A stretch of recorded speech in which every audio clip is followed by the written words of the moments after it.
बोलिए, question number बोलिए, कहाँ है?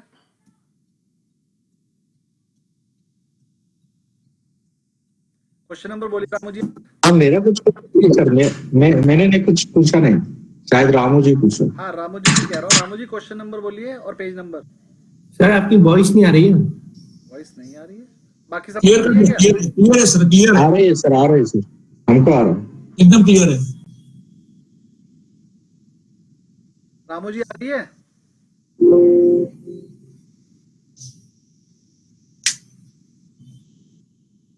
रामू जी वॉइस नहीं आ रही है क्या? आप देखो, आपने म्यूट किया हुआ है।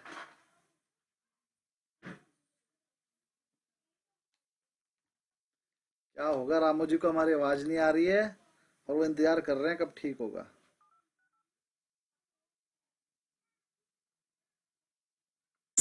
हाँ सर, अब आ गया आ गया। आ गई आवाज? हाँ जी हाँ जी। आप इन्हें म्यूट कर रखा था अपने पास? पता नहीं सर, ये तो चालू था। अच्छा, सब बाकी सबको आ रही थी, बस आपको नहीं आ रही थी। क्वेश्चन नंबर और पेज नंबर बोल दीजिए जल्दी से।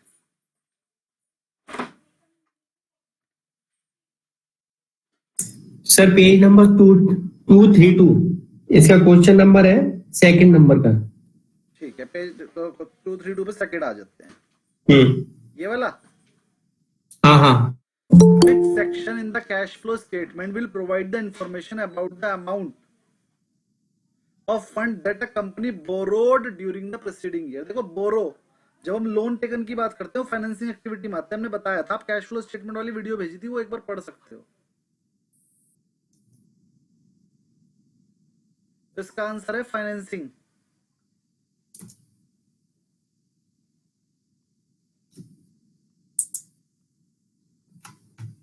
देखो, loan taken, share capital issue, या फिर लोन पेड, डिबेंचर पेड, या फिर शेयर कैपिटल रिडीम,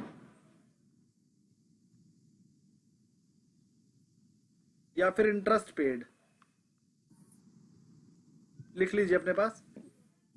ये 6 चीजें फाइनेंसिंग एक्टिविटी में, financing activity cash flow statement में फाइनेंसिंग एक्टिविटी में जाती है।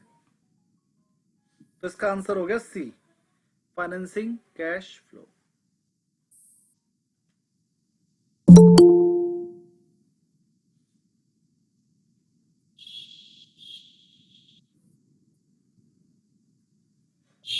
और कोई क्वेरी बोलिए। सर ये जो डिविडेंड पेड है, तो डिविडेंड तो हमें इन्वेस्टमेंट में मिला होगा ना? डिविडेंड पे तो शेयर कैपिटल पे किया होगा, डिविडेंड पेड भी यही आता है। अच्छा ओके। इंटरेस्ट पेड और डिविडेंड पेड यही आते हैं। हाँ, लेकिन डिविडेंड रिसीव या इंटरेस्ट रिसीव होगा तो वो इन्वेस्टिंग में जाएगा। और कोई क्वेरी किसी और की भी हो तो बोल सकता है। नेक्स्ट क्वेरी बोलिए।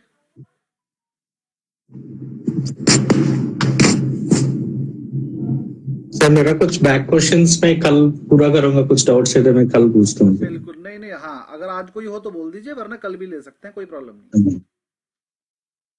रामू जी, और की क्वेरी के आगे बढ़ जाएं? किसी और की कोई क्वेरी किसी हो तो क्वेरी हो तो वो ले सकता है, वरना हम सर रिकॉर्डिंग स्टार्ट कर दीजिए सर। सर इसका 228 क्वेश्चन नंबर 16। एक मिनट, रामू जी आप बोलिए। पेज नंबर 228 का सेकंड नंबर और देखेंगे सर एक बार। 228 पे सेकंड, बाकी जिसकी प्रॉब्लम थी वो दोबारा बोलना भी ले लेंगे। 228 पे सेकंड।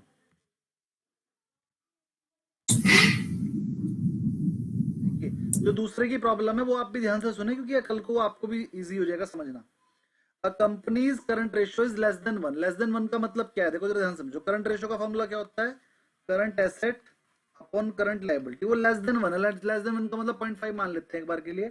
अगर 0.5 है, इसका मतलब करंट एसेट जो है वो करंट लायबिलिटी के 0.5 के इक्वल है। मतलब इसमें अगर फिगर रख दें, अगर करंट एसेट 10 है तो करंट लायबिलिटी 20 होंगी, तभी तो आंसर सही आएगा।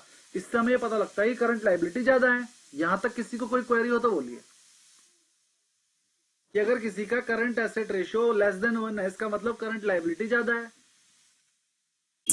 सर वैसे आइडियल कितना होना चाहिए सर?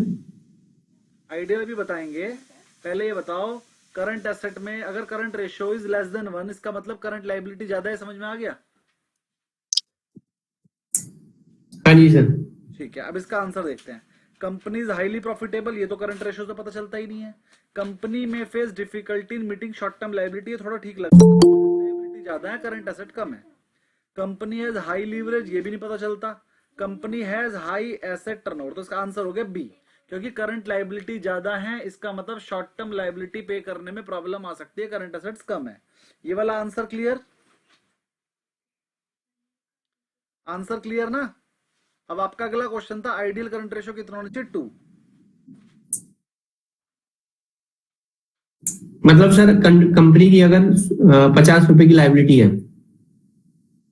तो 100 और तो उसकी एसेट 100 होना चाहिए। हाँ, हम्म।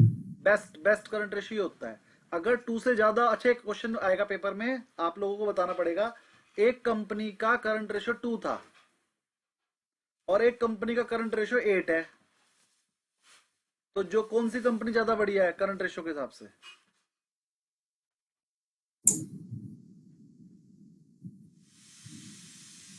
यही तो वाली। सर 2 वाली बढ़िया है सर। 2 वाली की 8 वाली? 8 मैं सबके आंसर चाहता हूँ। एट। तो करेक्ट आंसर इज 2। 8 तो सर और नेगेटिव हो गया ना, और ज्यादा लार्ज बड़ा हो गया, मतलब और बुरी हालत है कंपनी की। सबसे पहले तो आप 8 का मतलब समझ लीजिए। 8 का मतलब ये है कि अगर करंट लाइबिलिटी 100 रुपए की है तो करंट एसेट है 800, तो बुरी हालत नहीं है, कंपनी बढ़िया हालत में है। करंट एसेट्स 8 गुना है। अब बताइए आपका आंसर 2 या 8?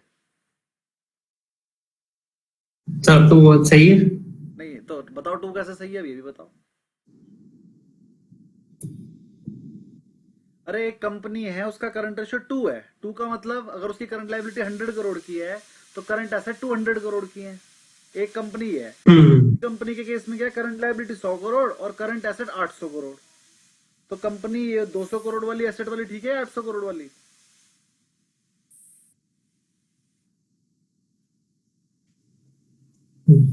तो एसेट्स 800 करोड़ वाला सही है ना, मतलब उसका एसेट्स ज्यादा है लाइबिलिटीज से। नॉर्मल लॉग जो है ना, आप में से 100% लोगों का आंसर 8 वाला ही है।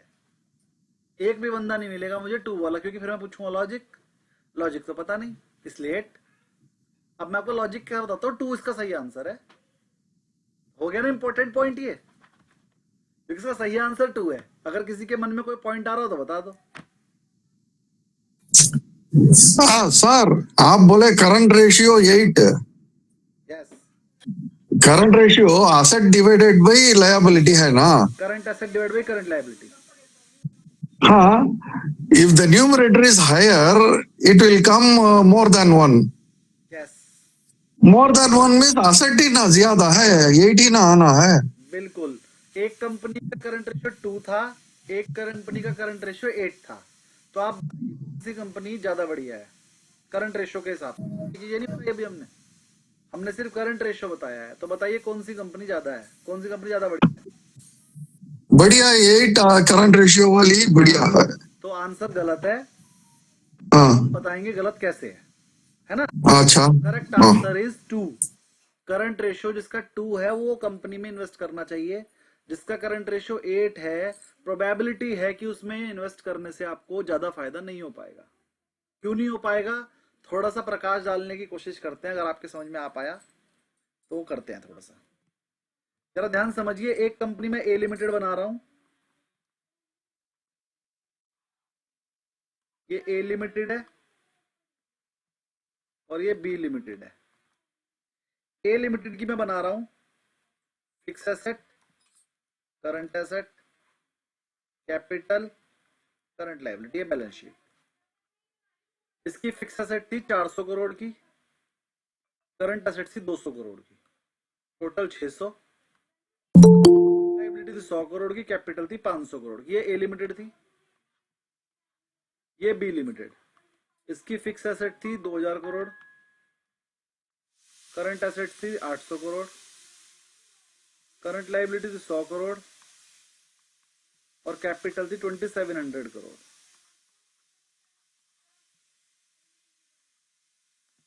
यही वाली बात बोल रहा था ना मैं, इसका करंट रेशियो है 2, इसका करंट रेशियो है 8। प्रॉब्लम तो नहीं असगर जी, क्लियर?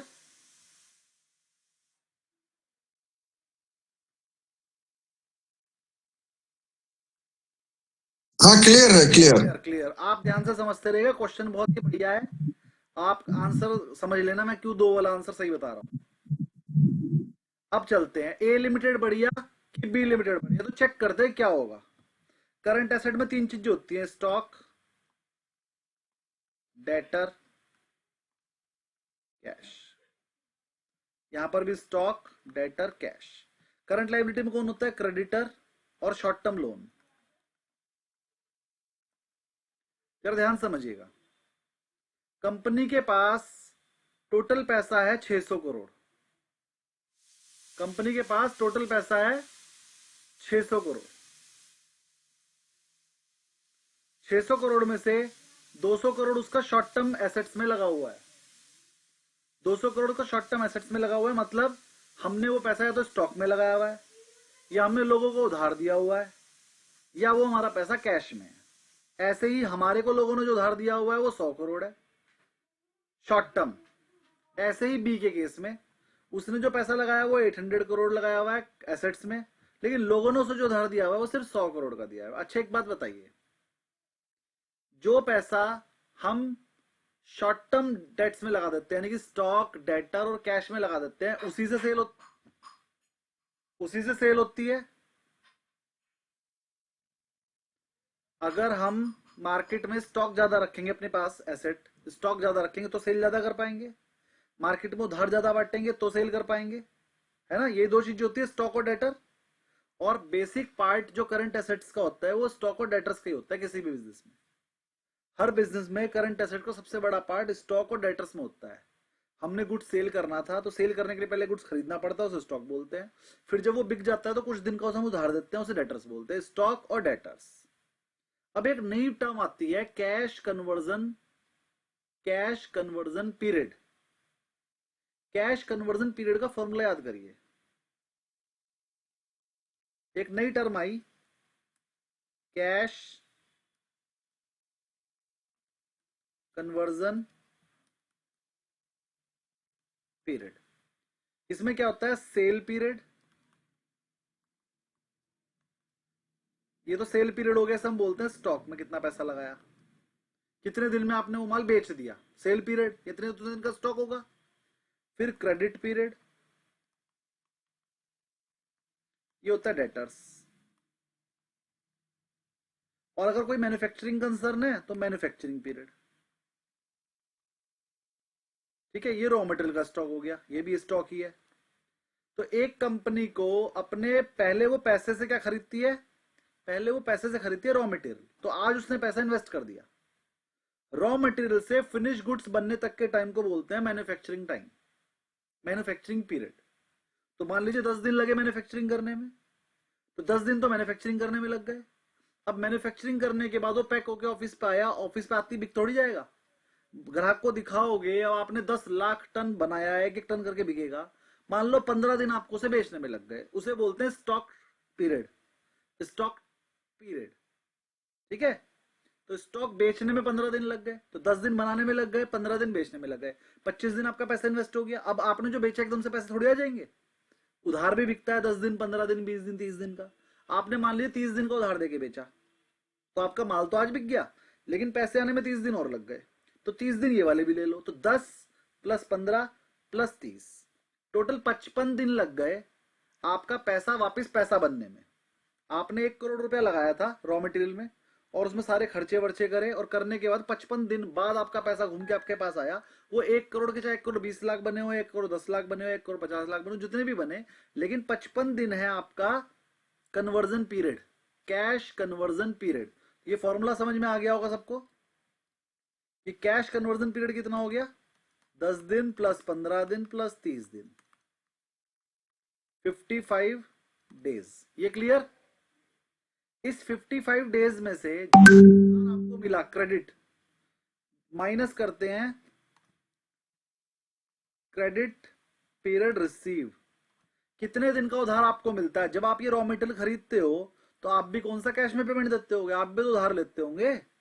मान लीजिए आपको 15 दिन का उधार मिलता है, तो इस 55 डेज में से 15 दिन और लेस हो जाएंगे, बचेंगे 40 डेज। ये 40 डेज आपका कैश कन्वर्जन पीरियड है, क्योंकि 15 दिन का उधार आपने नहीं लगाया, 15 दिन का उधार लगाया आपके क्रेडिटर ने। आपको 55 दिन के उधार की जरूरत थी, 15 दिन का क्रेडिट आपको मिल गया पीछे से, और बचे हुए 40 दिन आपने लगाए, तो आपका पैसा स्टॉक और डेटर्स में 40 दिन तक लगा रहता है। अब अगर किसी कंपनी का स्टॉक और डेटर ज्यादा है कंपेरेबल टू करंट लायबिलिटी, इसका मतलब उसका कैश कन्वर्जन पीरियड ज्यादा है। समझ में आ रहा है? अगर किसी का करंट रेशियो ज्यादा है, इसका मतलब उसका कैश कन्वर्जन पीरियड भी ज्यादा है। और अगर किसी कंपनी का कैश कन्वर्जन पीरियड ही ज्यादा हो गया तो वो ज्यादा सेल नहीं कर पाएगी। एग्जाम्पल, ए कंपनी के पास टोटल कैपिटल 100 रुपए की है, 100 करोड़ की है। वो 100 करोड़ की कैपिटल से लगभग उसका कैश कन्वर्जन पीरियड मान लीजिए 30 दिन का है, तो यानी कि एक बार 100 करोड़ का माल मार्केट में डालती है तो 30 दिन बाद उसके 100 करोड़ वापस आ जाते हैं। मान लीजिए 10% का प्रॉफिट करके भी आ रहे हैं तो 100 करोड़ के 110 बन जाते हैं एक महीने में। वहीं एक बी कंपनी है, उसका कैश कन्वर्जन पीरियड ही 60 डेज का है, तो उसके पास अगर अपने 100 करोड़ हैं तो वही प्रॉफिट लेने के लिए, थोड़ा बहुत ज्यादा लेने के लिए उसकी कितनी बार घूमती है चक्की, 2 महीने में एक बार। तो जो ए कंपनी है वो साल में 10 बार घुमा लेगी पैसा। उसी को बोलते हैं कैश टर्नओवर रेशियो, कि उसकी कैश जो साइकिल है वो साल में कितनी बार घूम जाती है, 10 बार। तो जिसका क्रेडिट पीरियड कम होगा, जिसका कैश कन्वर्जन पीरियड कम होगा, वो टर्नओवर ज्यादा कर पाएगा, वो 10 बार चक्की चला पाएगा, 10 बार प्रॉफिट कमा पाएगा। और जिसका कन्वर्जन टाइम ज्यादा होगा, 60 दिन का है, वो तो साल में 6 बार ही चक्की चला पाएगा। तो करंट रेशियो ज्यादा होना चाहिए, मतलब करंट एसेट करंट लायबिलिटी से हमेशा ज्यादा होनी चाहिए, लेकिन अगर वो जरूरत से ज्यादा हो जाए तो वो नुकसानदायक है। तो जिस कंपनी का करंट रेशियो 8 है, उसकी करंट एसेट जरूरत से ज्यादा है, मतलब वो ज्यादा दिन का उधार देता है, उसकी कंपनी के प्रोडक्ट की डिमांड नहीं है। जब डिमांड नहीं है तभी ज्यादा उधार दे रहा है, डिमांड नहीं है तभी उसकी दुकान में माल पड़ा रहता है, तभी तो इतना ज्यादा करंट एसेट रेशियो है। वरना कौन रखता है करंट एसेट इतनी ज्यादा? अगर उसे लगता है भैया मैं पिछले 15 दिन में इतना ही माल बेच पाऊंगा, 15 दिन का माल खरीदेगा, तो फिर इतना ज्यादा स्टॉक टर्नओवर रेशियो क्यों है, 8-8 गुना क्यों है, इतने ज्यादा डेटर्स क्यों है, 3-3 4-4 महीने के डेटर्स क्यों है? 8 गुना डेटर, 8 गुना करंट लायबिलिटी से 8 गुना करंट एसेट होने का मतलब है कि आपको तो पीछे से 5 दिन का उधार मिल रहा है, आप दे रहे हो 50 दिन का, तभी तो इतना ज्यादा है। तो करंट रेशियो में करंट एसेट करंट लायबिलिटी से ज्यादा होनी चाहिए, लेकिन अगर बहुत ज्यादा होंगी तो वो नुकसानदायक है। इसीलिए कहा जाता है कि करंट रेशियो 1 से लेके 2 के बीच में होना चाहिए। 1 का मतलब तो है करंट एसेट करंट लायबिलिटी के इक्वल है, थोड़ी बहुत ज्यादा होनी चाहिए, बस मैक्सिमम 2 तक होना चाहिए। तो किसी भी कंपनी का आइडियल करंट रेशियो है 2। 2 से ज्यादा होना गलत है और 1 से कम होना भी गलत है। 1 से कम तो होना ही नहीं चाहिए, करंट एसेट हमेशा करंट लायबिलिटी से ज्यादा होनी चाहिए।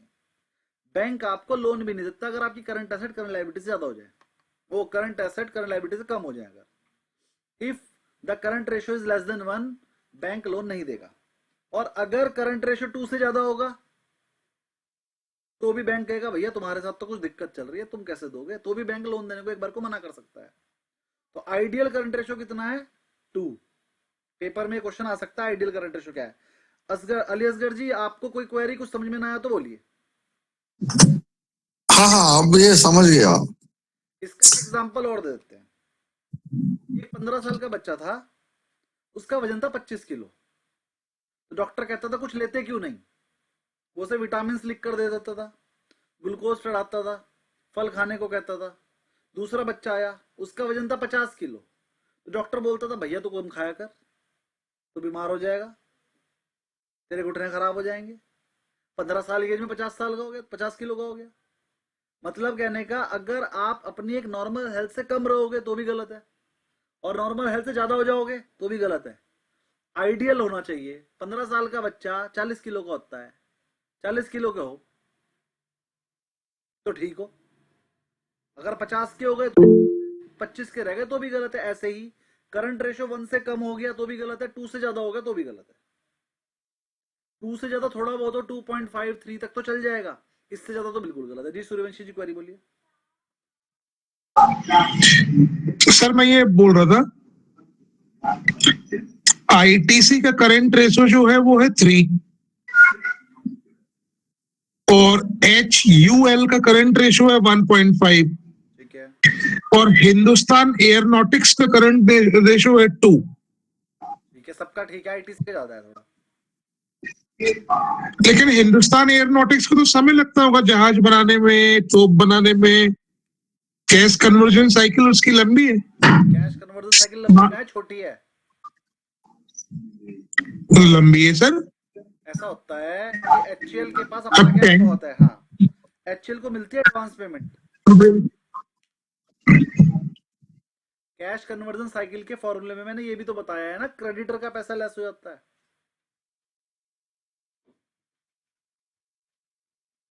उसे एडवांस पेमेंट मिल जाती है गवर्नमेंट से, तो इसलिए उसकी कन्वर्जन साइकिल छोटी है। उसे पूरा का पूरा सिस्टम बनाने में मान लीजिए 3 साल लगते हैं, लेकिन 3 साल के पैसे वो अपने पास से नहीं लगाता, वो 2 साल का पैसा तो एडवांस ले लेता है गवर्नमेंट से, और बचे हुए 1 साल का पैसा अपने क्रेडिटर से उधार ले लेता है। तो अल्टीमेटली एचएल की अपनी कन्वर्जन साइकिल बहुत छोटी है। मुझे लगता है क्लियर हो गया, आपने हैंड्स अप दिया है। और किसी को इस चीज में कोई क्वेरी? ये एक बात का आईटीसी का 3 क्यों है जबकि यूनिलीवर का 1.5 है? आईटीसी का रेट तभी तो नहीं बढ़ रहा, आईटीसी के प्रोडक्ट बिक कहाँ पा रहे हैं? आईटीसी अभी नया आया है। आईटीसी अभी एफएमसीजी में जो प्रोडक्ट नए नए लॉन्च कर रहा है वो नए हैं, बिक नहीं रहे हैं। किताबें उसने बना ली, कॉपी बना ली, वो नहीं बिक रही है। बहुत सारे स्टॉक उसने भी नया नया लॉन्च किया है, अभी वो उतने लेवल पे सेल नहीं कर पाता, इतने लेवल पे एक्चुअल कर देता है। आप उसे एक्चुअल से कंपेयर कर रहे हो, आईटीसी उधार भी ज्यादा देता है, ज्यादा दिन का देता है, एक्चुअल उधार नहीं देता। आप किसी रिटेलर के पास जाओ, फिर उससे कहो यार हिंदुस्तान कंपनी एचयूएल के जो प्रोडक्ट होते हैं, निविया और ये पियर्स का साबुन, इसमें कितना उधार है? वो कहेगा उधार खुद जाके लेके आना पड़ता है डिस्ट्रीब्यूटर के यहाँ से। और आईटीसी वाले का रेडे वाला खुद आता है दुकान पे, भैया ले लो, भैया ले लो, पेमेंट अगले हफ्ते दे देना। मतलब एक्चुअल बहुत पुरानी कंपनी है, डाबर बहुत पुरानी कंपनी है, मैरिको बहुत पुरानी कंपनियां हैं, इनकी मार्केट जमी हुई है। आईटीसी अभी 5-7 साल से शुरू हुई, उससे पहले वो सिर्फ सिगरेट बनाती थी। या एफएमसीजी में तो भी 5-7 साल से ही आई है ना, मार्केट इतनी जमी नहीं है इनकी अपेक्षा। मैं बहुत सारी चीजें बताता हूँ। आईटीसी का साबुन का नाम है लक्स, लक्स आप हाथ धोने के लिए यूज करते हो। और एचयूएल के साबुन का नाम है निविया या पियर्स। वो साबुन अगर गलती से नीचे रह जाए ना तो बच्चों को डांटते हो, अरे गलवाएगा क्या भाई, इसे ऊपर रखा करो। तो ये इज्जत है आईटीसी की, और उसकी इज्जत देख लो कितनी है। आईटीसी का साबुन, अगर आपके यहाँ पर लेबर आई और उसे अपने काले पीले हाथ पैर धोने हैं, उसने कहा भाई जी एक साबुन ला दो, तो आप जाओगे बाहर और आईटीसी का साबुन लेकर आओगे और उसे दे दोगे, भाई इसे जो बच्चे घर ले जाइयो। क्या आप निविया दे दोगे? क्या आप पियर्स दे दोगे? नहीं दोगे। तो ये जमी हुई कंपनीज हैं, उनका कोई कंपैरिजन नहीं है। यही कारण है कि आईटीसी का करंट रेशो थोड़ा ज्यादा है इस टाइम, लेकिन आने वाले टाइम में धीरे धीरे जब उसकी सेल बढ़ जाएगी, टर्नओवर बढ़ती जाएगी, तो उसका भी ठीक हो जाएगा, है ना। और भी रीजन हो सकते हैं, आप चेक करो करंट एसेट में क्या क्या है, करंट लायबिलिटी में क्या क्या हो सकता है, कुछ और रीजन हो, है ना। तो बहुत सारी चीजें हो जाती है, कंपैरिजन आपको दोनों का करना पड़ेगा। एक्चुअल भी देखिए। और जी सूर्यवंशी जी क्वेरी बोलिए। मारुति का 0.9 है सर। देखिए ना उसके अंदर करंट एसेट में क्या क्या है, करंट लायबिलिटी में क्या क्या है, फिर पता चलेगा कि 0.9 क्यों है। मारुति की गाड़ियां बनते ही बिक जाती हैं, तो स्टॉक उसके पास है ही कहाँ। ये जो जितनी भी कार कंपनीज हैं स्टॉक थोड़ी रखती हैं अपने पास। अगर इनके पास 50 गाड़ियों का ऑर्डर होता है तो 40 बनाती हैं। आप खुद देखो, आप कोई भी गाड़ी खरीदने जाओ, आपको अगर गाड़ी खरीदनी है तो मिलती थोड़ी है, बुकिंग करानी पड़ती है, भैया मेरी बुक कर लो, 1 महीने बाद ले लूंगा। छोटी गाड़ी तो मिल जाएगी आपको, ऑल्टो लेनी है तो मिल जाएगी, ऑल्टो सस्ती गाड़ी है, वो तो हर एक बंदा 5-5 रखता ही है, क्योंकि उसकी सेल ही इतनी ज्यादा, महीने में 150 बेच देता है, 5 रख ली तो क्या हो गया भाई। जो गाड़ी रोज की 5 या 10 बिक रही है, उस चीज की 15 की क्वांटिटी रख ली अपने पास, तो वो पैसा भी मारुति का थोड़ी लगा, डीलर का लगा। मारुति को तो पैसा एडवांस मिल गया होगा। तो इस वजह से कार कंपनियों के करंट रेशियो थोड़े ठीक रहते हैं, क्योंकि उनको तो एडवांस पैसा मिल जाता है डीलर से, डीलर का लगता है पैसा। अब मारुति कंपनी को डीलर ने कहा सर 10 गाड़ियां भेज दो, तो उसने 10 बनाई, डीलर लगाता है अपना ऑर्डर एडवांस में। आपको मेरी आवाज आ रही है सबको? मेरी आवाज रुकी तो नहीं थी ना बीच में? हाँ, तो डीलर का लगता है पैसा। तो आपके शहर में जो वो है, आपके शोरूम है, उसके मालिक का पैसा बॉन्ड होता है। मारुति कंपनी को तो पैसा एडवांस मिलता है, डीलर ऑर्डर करता है 6 महीने पहले ही, सर मुझे मारुति की गाड़ियां दे देना 40-40 गाड़ी हर महीने। तो इस चीज के लिए वो 6 महीने पहले एडवांस दे देता है। 6 महीने में मारुति वाले बना बना के आपको देते हैं। 2 तरह के रेट होते हैं, अगर आपने 6 महीने पहले बुक कराया तो ये रेट, अगर आपको बिल्कुल अर्जेंट में चाहिए 10 गाड़ी और, तो भैया वो रेट अलग होगा। तो डीलर उस डिफरेंस के चक्कर में एडवांस पैसे देता है, उसे फायदा मिल जाता है उस चीज का। तो अब मारुति क्या कहती है? मारुति कहती है भैया अगर आपने 6 महीने पहले ऑर्डर दे दिया था तो अलग रेट है। अगर आपको बिल्कुल अर्जेंट में, मान लो आपने 20 गाड़ी का ऑर्डर कहा था हर महीने भी, लेकिन आपकी 25 बिक गई, तो आप 5 गाड़ी अर्जेंट में खरीदोगे।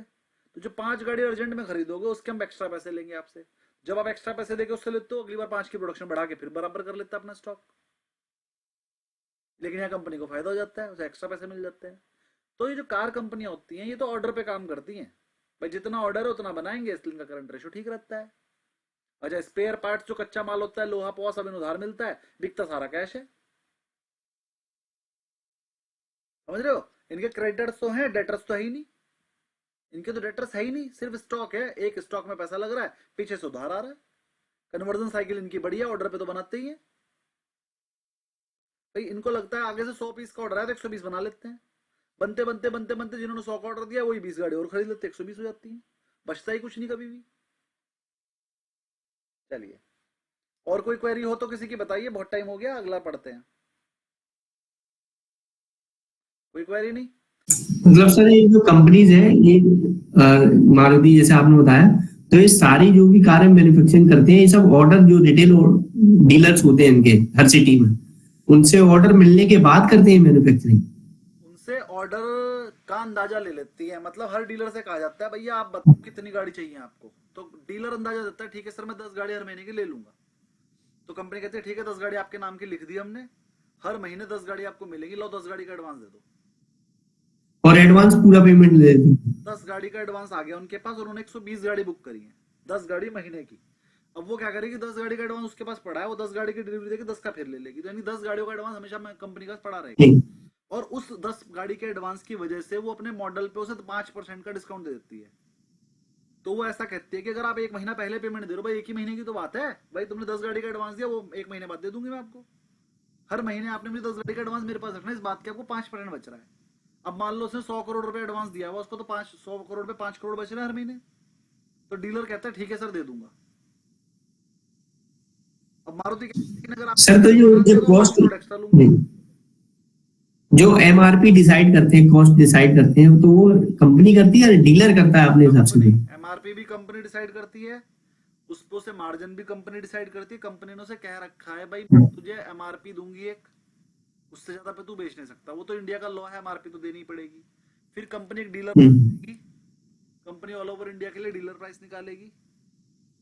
2 तरह के होते हैं, एक होता है बड़ा डीलर, एक होता है छोटा डीलर। बड़े डीलर को डीलर बोलते हैं, छोटे डीलर को शोरूम या शॉपी बोलते हैं। तो जो बड़ा डीलर होता है उसका प्राइस अलग होता है, शॉपी का प्राइस अलग होता है, उसमें ज्यादा डिफरेंस नहीं होता, 5% का डिफरेंस होता है। तो डीलर जब अपनी शॉपी को बेचता है तो 5% उसे मिल जाता है और शॉपी के पास चला जाता है माल। फिर शॉपी आप लोगों को बेचता है, सबसे ज्यादा मार्जिन उन्हीं का होता है। वो बार्गेनिंग भी कर सकते हैं एमआरपी तक, जहां मर्जी बेचो, ठीक है, लेकिन उनका एक प्राइस होता है, उन्हें पता है, वो हिसाब से आपको बेच दे। कंपनी को तो पैसे उसी दिन मिल जाते हैं जब उसने बनाया भी नहीं, उससे पहले उसके पास ऑर्डर आ जाता है, वो तो नहीं बनाती है। प्रॉब्लम ये है कि आगे से ऑर्डर अगर नहीं आया तो कंपनी का प्लांट बंद पड़ जाएगा, लेकिन जो प्लांट में काम करने वाले आदमी है वो सैलरी पे। अगर प्लांट ही बंद पड़ गया तो सैलरी तो देनी पड़ेगी। तो कंपनी का बस ये मेन फोकस रहता है कि बस हमारा प्लांट बंद ना पड़े, हमारे पास इतने ऑर्डर आते ही रहे कि हमारा प्लांट चलता ही रहे। जिस कंपनी के प्लांट बंद पड़ गया, या मान लो ऑर्डर तो आ रहे थे लेकिन एम्प्लॉई हड़ताल करके चले गए, वो उस कंपनी को फिर प्रॉब्लम हो जाती है, क्योंकि वो ऑर्डर नहीं पूरा कर पाती, फिर उसे ज्यादा रेट देके बुलानी पड़ती है लेबर, दूसरी फैक्ट्रियों में काम कराना पड़ता है अपनी फैक्ट्री बंद करके, फिर वो कॉस्टिंग बढ़ जाती है उसकी, फिर उस कंपनी को लॉस आ जाता है या प्रॉफिट कम हो जाता है। जैसे थोड़े दिन पहले अभी मारुति में चल भी रहा था, उसके बहुत सारे प्लांट बंद हो गए थे, बहुत ज्यादा आगजनी भी करी थी लोगों ने, और कई साल तक परेशान रही थी मारुति। लेकिन अब सब कुछ ठीक है, इसीलिए वो 11,000 12,000 का हो गया शेयर। चलिए, और कोई क्वेरी शायद किसी की नहीं है, चैप्टर शुरू कर लेते हैं, 9 बज गए।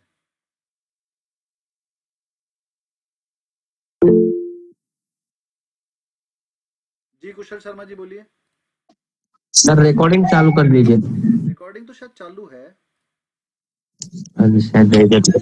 Okay okay. सर गवर्नमेंट ने 2,000 करोड़ का पैकेज दे दिया है इम्पोर्ट निर्यात जो करेंगे ना एक्सपोर्ट के लिए, किसको दिया? इंडस्ट्री एक्सपोर्ट इंडस्ट्रीज को, किस किसको थोड़ी दिया? देर पहले।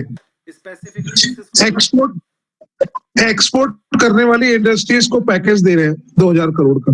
2,000 करोड़ गवर्नमेंट देगी, कैसे देगी? इसमें भी होता है ना, हम एक्सपोर्ट पे देंगे, लेकिन किस चीज के ज्यादा? योजना बना रहे हैं, हाँ, योजना बना रहे हैं उसकी, योजना बना रहे हैं ना। अनाउंसमेंट अब अभी हुआ। इसमें ये देखना पड़ेगा, गवर्नमेंट अभी अनाउंस करेगी कि 2,000 करोड़ जो हम देंगे ना, इसमें हम फार्मा कंपनीज को देंगे, ऑटो कंपनीज को देंगे, ऐसे करेगी। जब वो कंपनीज का नाम निकल कर आएगा कौन से वाले को देगी, तो वो वाली कंपनियां भागेंगी। लेकिन ये कंफर्म है कि 2,000 करोड़ की न्यूज से मार्केट कल को और तेज है। 2,000 करोड़ हालांकि बहुत ज्यादा नहीं है, 2,000 करोड़ कुछ नहीं होते, या तो आप गलत सुन गए होंगे। 2,000 करोड़ नहीं होगा, 2 लाख करोड़ होगा।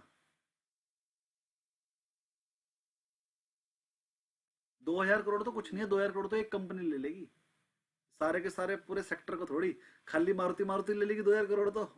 2 लाख करोड़ भी कम है, बल्कि 2 लाख करोड़ होगा वो कम से कम। चलो देखते हैं, 2,000 करोड़ तो शायद नहीं होना चाहिए, 2 लाख करोड़ हो सकता है। चलो पढ़ते हैं आगे।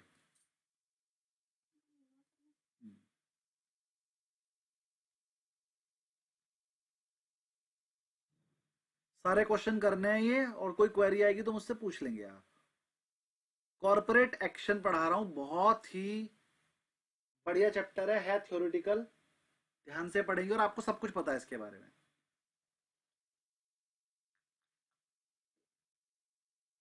पढ़ते हैं। What are the corporate event? जब ध्यान समझिएगा, सब आपको पता है लेकिन फिर भी ध्यान से पढ़ेंगे। Corporate events are significant actions और decision taken by the company. कौन करता है? कंपनी ही लेता है। That can affect its shareholder, जो इसके शेयर होल्डर्स को या फिर फाइनेंशियल स्ट्रक्चर को अफेक्ट करे, या मार्केट परसेप्शन को चेंज कर दे। ऐसा कोई भी डिसीजन जो शेयर होल्डर, फाइनेंशियल स्ट्रक्चर या फिर मार्केट परसेप्शन को चेंज करे, उसे हम कॉर्पोरेट इवेंट बोलते हैं। दीज इवेंट में भी वॉलंटरीली, क्या तो कंपनी की मर्जी से होते हैं, और मैंडेटरी, या फिर कंपनी को जबरदस्ती कराए जाते हैं किसी लॉ की वजह से। लॉ ने कहा भैया ऐसा करो इसलिए करने पड़ते हैं, कभी कभी वो अपनी मर्जी से कर लेती है, तो उसे हम कॉर्पोरेट इवेंट बोलते हैं। किसी को इसमें कोई क्वेरी? चलो कुछ एग्जांपल देख लेते हैं कॉर्पोरेट इवेंट के। पहला, अगर आपने डिविडेंड डिक्लेयर कर दिया तो इसे हम कॉर्पोरेट इवेंट बोलेंगे, क्योंकि डिविडेंड डिक्लेयर करने से आपके शेयर होल्डर पे भी फर्क पड़ता है, आपके जो है मार्केट परसेप्शन भी चेंज हो जाता है इस वजह से। तो distribution of portion of profit, जो आपको प्रॉफिट हुआ उसका कोई पोर्शन अगर आप डिस्ट्रीब्यूट करते हो कैश में, इन कैश, तो हम उसे बोलते हैं dividend. Dividend can be paid as cash dividend. अगर आप कैश में पे करोगे तो उसे डिविडेंड बोल देंगे, और अगर आप स्टॉक में पे करोगे तो उसे बोनस बोल देंगे। क्या बोलेंगे? स्टॉक डिविडेंड मतलब बोनस। डिविडेंड 2 तरीके का होता है। अगर आप साल के बीच में दे दोगे dividend declare during the financial year, तो उसे बोल देंगे इंटरिम डिविडेंड। कितनी भी बार दे सकते हो आप इंटरिम डिविडेंड, साल में 10 बार दे दो चाहे। और अगर आप 31 मार्च को दोगे, 31 मार्च के बाद जब अपने फाइनल अकाउंट ऑडिट हो रहे होंगे तब दोगे, तो उसे फाइनल डिविडेंड बोलते हैं। Declared after the financial year subject to share holders approval. ये वाला डिविडेंड देने के लिए आपको शेयर होल्डर की अप्रूवल की जरूरत पड़ती है। कौन सा वाला? फाइनल डिविडेंड देने के लिए। ये जो फाइनल डिविडेंड होता है ये आप शेयर होल्डर की अप्रूवल से देते हो, एजीएम बुलाकर उसके अंदर। बाकी वाले जो डिविडेंड होते हैं ये डायरेक्टर अपनी तरफ से ऑथराइज कर देता है। बाद में अगर वो अमाउंट छोटी हो तो खाली डायरेक्टर ही देते हैं, अगर अमाउंट ज्यादा हो तो फिर उसके लिए भी शेयर होल्डर के डिसीजन की जरूरत पड़ती है।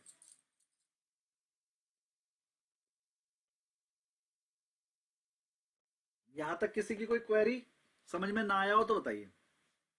पेपर में क्वेश्चन कौन सा? Interim dividend, final dividend. Paper में क्वेश्चन कुछ इस तरीके से आएगा, एक कंपनी ने 29 दिसंबर को अपने शेयर होल्डर को 2 रुपए पर शेयर डिविडेंड देने का फैसला किया। 29th ऑफ दिसंबर को। तो बताओ ये इंटरिम डिविडेंड है या फाइनल डिविडेंड है? बताओ। इंटरिम है। इंटरिम है। एक और क्वेश्चन आया। एक कंपनी ने 31 दिसंबर को अपने क्वार्टरली रिजल्ट पेश करते हुए अपने शेयर होल्डर को 2 रुपए शेयर डिविडेंड दिया। बताओ ये इंटरिम डिविडेंड है कि फाइनल डिविडेंड है? सर इंटरिम है, ये भी इंटरिम ही है। क्वार्टरली बोल रहे हैं ना सर आप, मंथली क्वार्टरली। दिसंबर जो रिजल्ट था ना वो क्वार्टरली था। जो कंपनी 31 मार्च है उस पे वो ने देती है।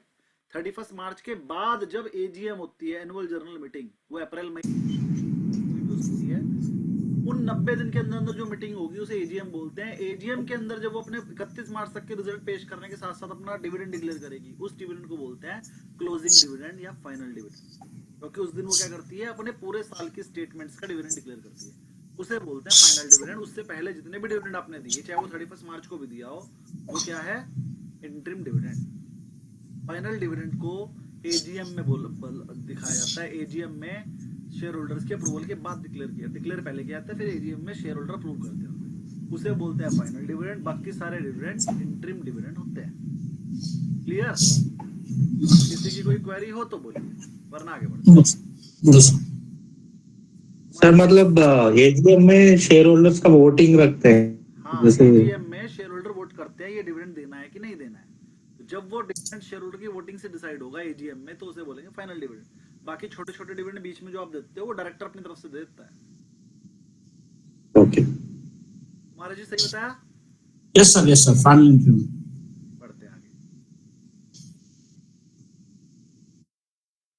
अगला स्टॉक इवेंट आ गया, अगला कॉर्पोरेट एक्शन आ गया, स्टॉक स्प्लिट। और स्टॉक स्प्लिट का मतलब क्या होता है? सर पहले आपका शेयर 10 रुपए का था, आपने उसे 1 रुपए वाले 10 शेयर बना दिए, या फिर 2 रुपए वाले 5 शेयर बना दिए। मतलब आपने एक शेयर को ज्यादा बना दिए तोड़ के, तो उस शेयर को बोलते हैं स्टॉक स्प्लिट। स्टॉक स्प्लिट समझ में आ गया? Division of existing share into multiple share to reduce the stock price. उससे क्या होगा सर? जो 100 रुपए का शेयर था, अगर आपने ये 1 के 10 बना दिए होंगे तो 10 रुपए का रह जाएगा।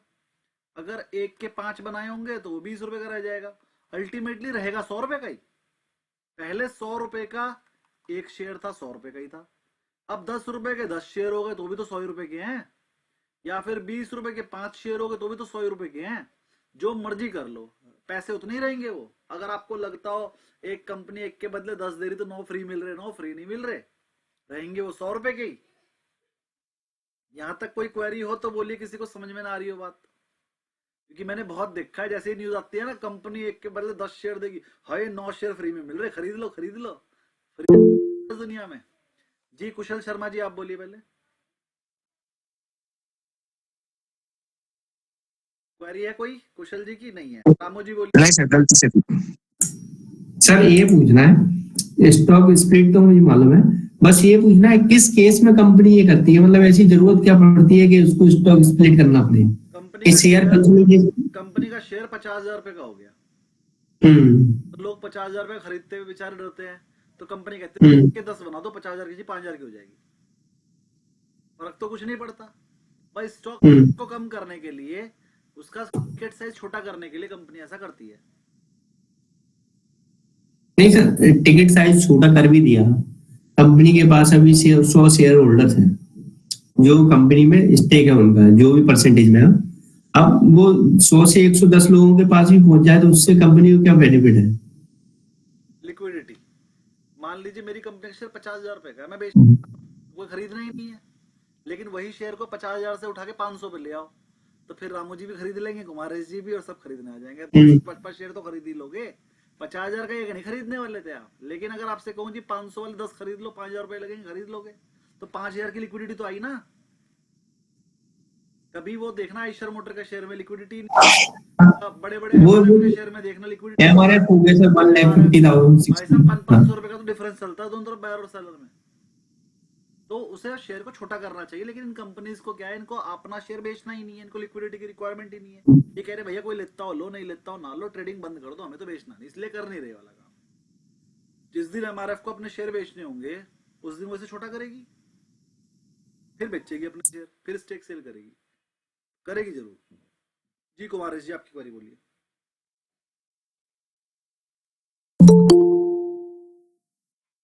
कुमारेश जी, आपकी आवाज हमें नहीं आ रही है। सॉरी। हाँ सर, अभी वैष्णव जी का स्टेटमेंट आया है, cabinet clears 25,060 crore export promotion mission to support sectors hit by tariff. Sir जो टैरिफ में हिट हो उनको 25,000 करोड़ का गवर्नमेंट ने रिलीफ दिया है सर। 2,000 करोड़ नहीं, 25,000 करोड़ है सर। 25,000 करोड़ का दिया है, और किसको दिया है? जिसने जो कंपनी को टैरिफ के कारण मार खाया वो लोग को।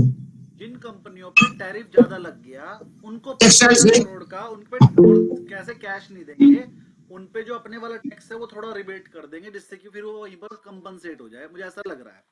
तो टेक्सटाइल है सर, टेक्सटाइल है, ज्वेलरी है और मरीन प्रोडक्ट है। टेक्सटाइल पे सबसे ज्यादा लगा है, और ज्वेलरी पे भी लगा है, और फार्मा पे भी लगा ही दिया उसने बाद में। फार्मा पे ट्रम्प ने बाद में, पहले तो लगाया नहीं था, फिर बाद में उस पे भी लगा दिया था।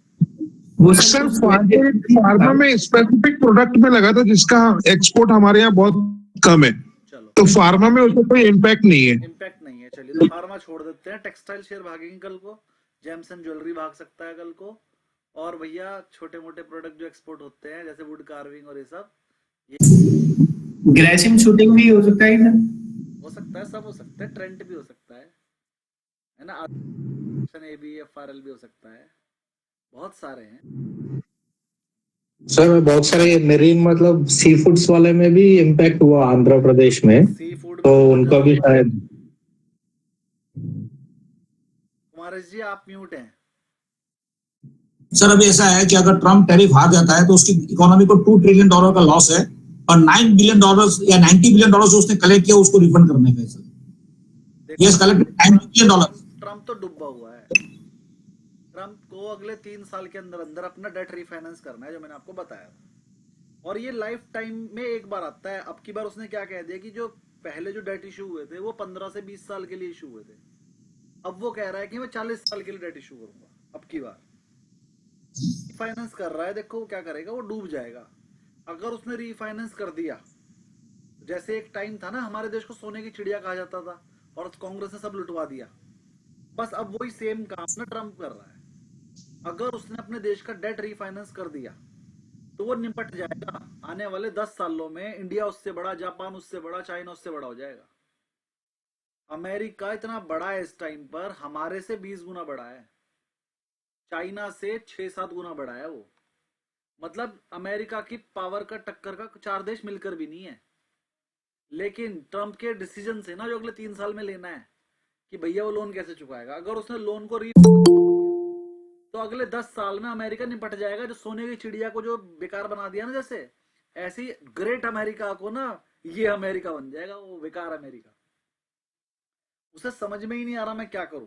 उसे पता है ये बात कि मैंने अगर डेट रिफाइनेंस कर दिया तो मैं बर्बाद हो जाऊंगा, और कोई तरीका उसे समझ नहीं आ रहा डेट पे करने का, इसलिए वो कभी टैरिफ बढ़ा देता है, कभी कुछ। उसे पैसे चाहिए, और पैसे वो इतने ज्यादा हैं कि अगर वो सोच रहा है कि मैं पैसे खत्म कर दूंगा, पे कर दूंगा, हो ही नहीं सकता। सारे देश खत्म हो जाएंगे अगर उन्हें पैसा पे कर दिया। इतना पैसा है ही नहीं किसी के पास तुझे देने के लिए। तो उसे ये समझ में ही नहीं आ रहा है क्या करूं क्या करूं क्या करूं। एक तरीका है मेरे पास उसे बचाने का, बस उसके पास गोल्ड रिजर्व बहुत ज्यादा है, बहुत ज्यादा है। वो गोल्ड बेचे, अपने गोल्ड रिजर्व का कुछ पार्ट बेच दे और अपना लोन पे कर दे। ये एक तरीका है, और कोई तरीका मुझे नहीं लग रहा है। या फिर गोल्ड पे लोन ले ले, शॉर्ट टर्म लोन, 2-4 साल 5 साल वाला, और जैसे ही फिर अपनी महंगाई को कम करे, जैसे इंटरेस्ट रेट 0 के आसपास आए तो गोल्ड लोन चुका दे, और तब नया लोन ले ले लॉन्ग टर्म वाला। ये एक तरीका है, शॉर्ट टर्म सोल्यूशन है ये, लॉन्ग टर्म ये भी नहीं है। ठीक है ना, चलिए आगे बढ़ते हैं, थोड़ा सा क्लास स्टार्ट करते हैं। स्टॉक स्प्लिट मैंने आपको समझा दिया। इसमें एक फॉर्मूला है, न्यू शेयर्स इक्वल टू कितने शेयर मिलेंगे आपको, ओल्ड शेयर जितने भी थे उसमें स्प्लिट रेशियो को मल्टीप्लाई कर दो। मान लो 1 के बदले 10 मिल रहे हैं, 10 से मल्टीप्लाई कर दो तो आपको पता लग जाएगा नए शेयर कितने। जैसे एग्जांपल, मान लीजिए 1 को 5 में डिवाइड कर था, स्टॉक स्प्लिट रेशियो 1 को 5 था, मतलब 1 को बदले 5 बन जाएगा। मान लो पहले शेयर आपके 1 लाख थे, तो अब नए शेयर हो जाएंगे 5 लाख। भाई स्टॉक स्प्लिट में सबको पता है मल्टीप्लाई करना होता है। अब कभी कभी रेशियो ऐसा भी हो सकता है 2:3 का मतलब 2:3 का मतलब 2 शेयर का 3 बन जाएंगे, मतलब 1 शेयर का बनेगा 1.5। तो अब की बार मल्टीप्लाई करते समय 3/2 कर देना। किसी को क्वेरी हो, समझ में नहीं आई बात मेरी तो बताइए। अगर मान लीजिए रेशो है, कहां गया,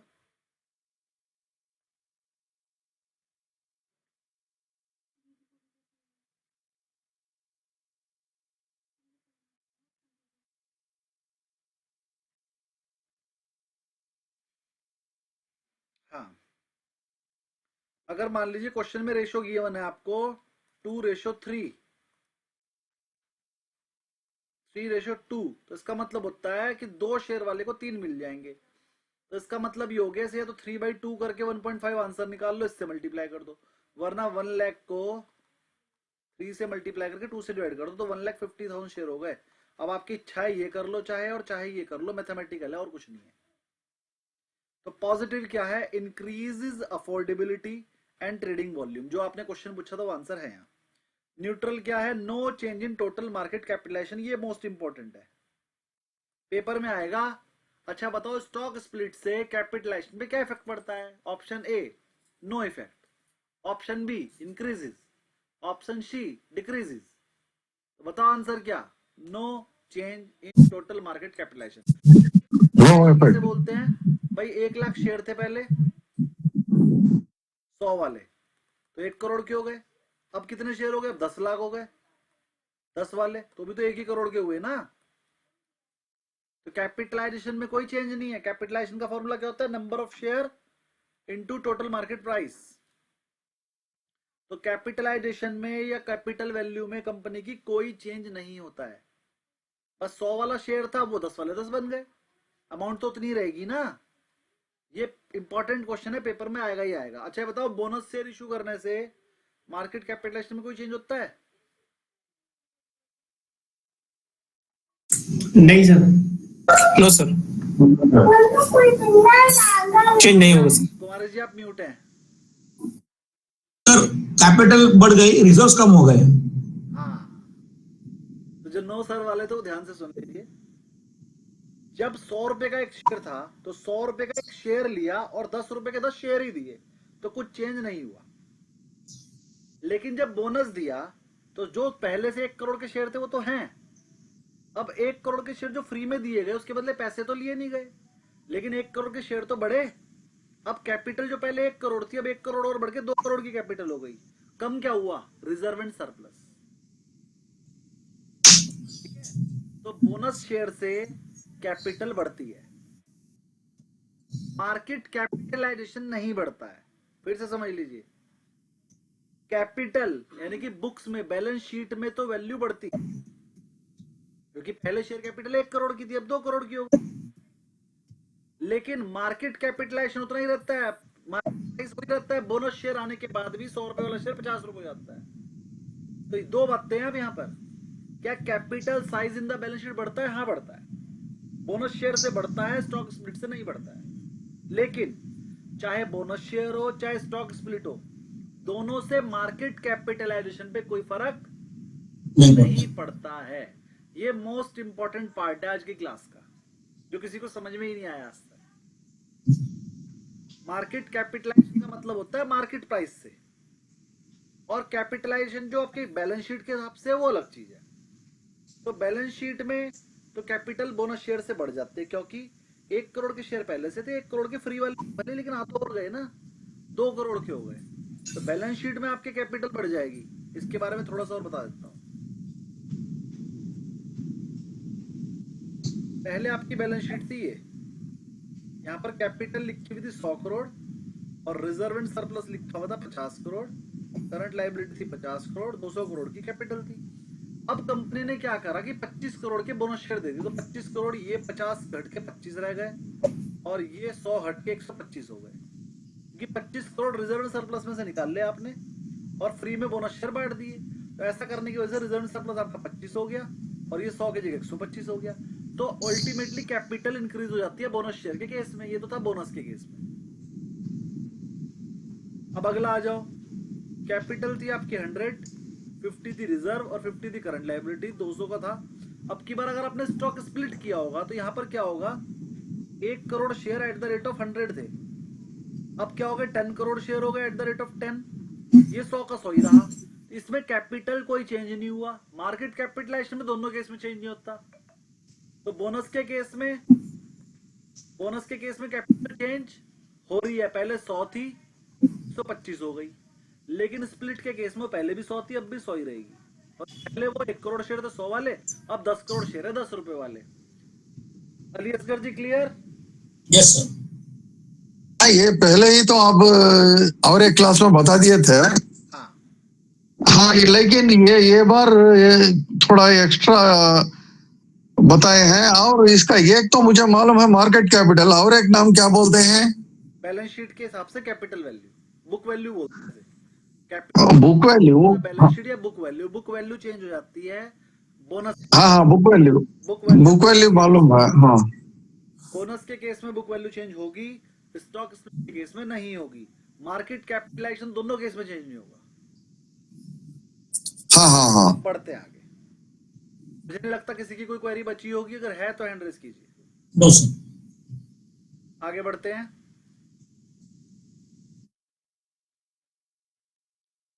रिवर्स स्टॉक स्प्लिट, इसका मतलब क्या है सर? स्टॉक स्प्लिट का मतलब होता था 100 रुपए के शेयर को तोड़कर 10 बनाना, एक शेयर के 10 कर देना।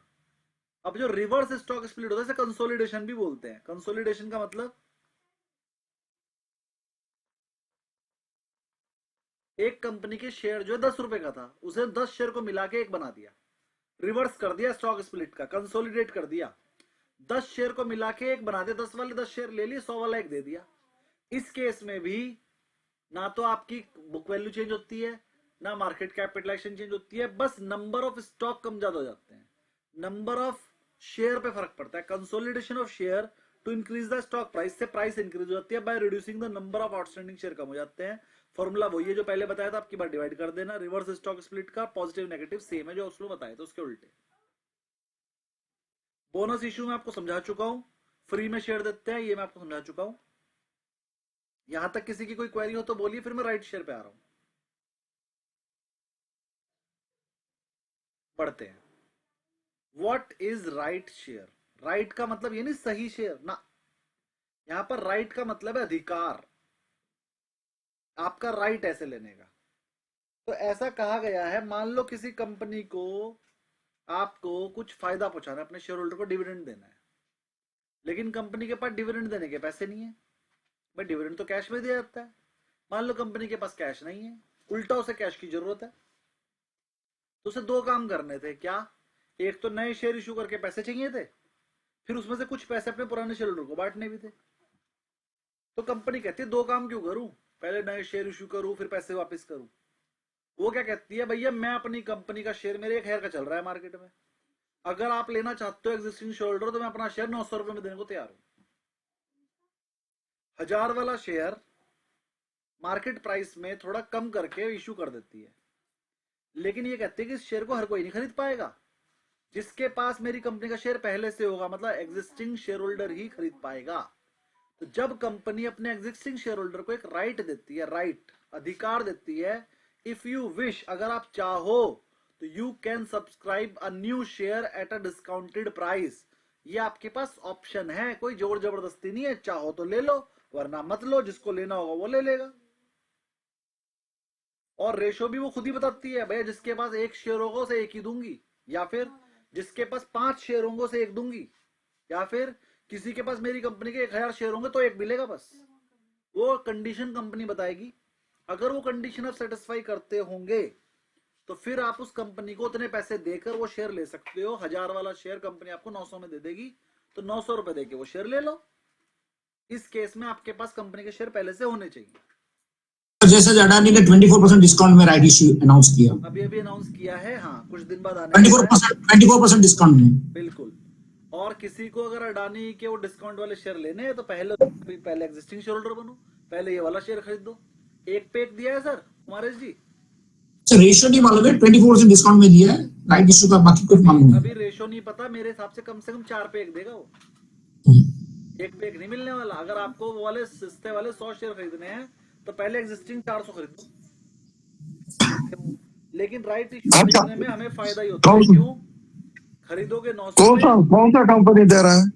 अडानी एंटरप्राइजेस। एंटरटेनमेंट ओ enterprises. Okay okay.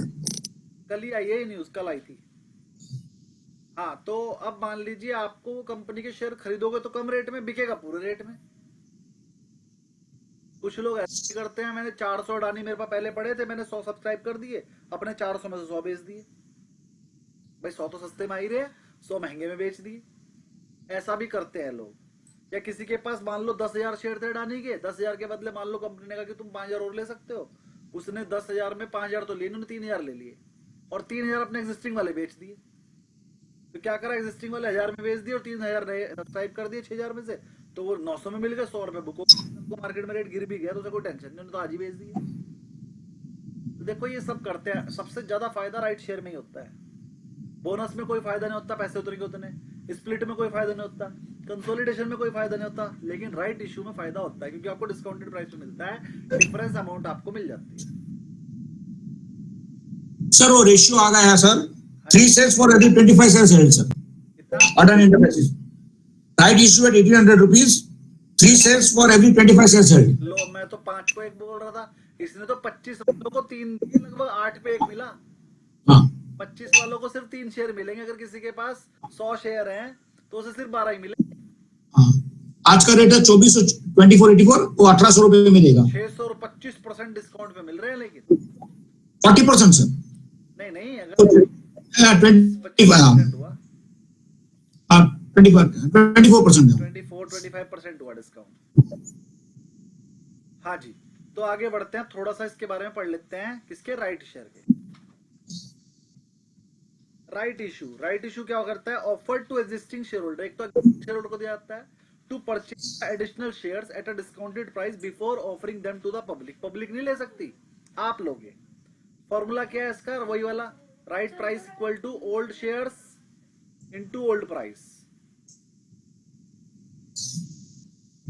New shares into new price. दोनों को टोटल कर लो तो आपका टोटल खर्चा कितना हुआ पता लग जाएगा, और उसे टोटल शेयर से डिवाइड कर दो तो आपको शेयर की वैल्यू निकल आएगी। एग्जाम्पल अडानी का ही ले लेते हैं एग्जाम्पल। अब चलो ये लो जी, अडानी का शेयर का मैंने वो ले लिया एग्जाम्पल। उसके पहले से शेयर चल रहा है 2400 रुपए का। मान लो आपके पास 100 शेयर है 2400 रुपए के। अब आपको उसने 100 शेयर पे कितने देगा? वो देगा 12 शेयर। 12 शेयर देगा 1800 के हिसाब से। ये वाला पैसा भी खर्च कर लो, ये तो हो गया 2,40,000। ये वाला बताइए 21,600।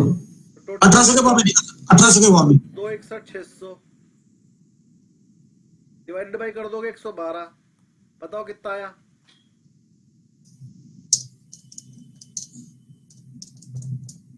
2,335 या गलत लग रहा है। अच्छा, पॉइंट नहीं है बीच में, 2,335 आया।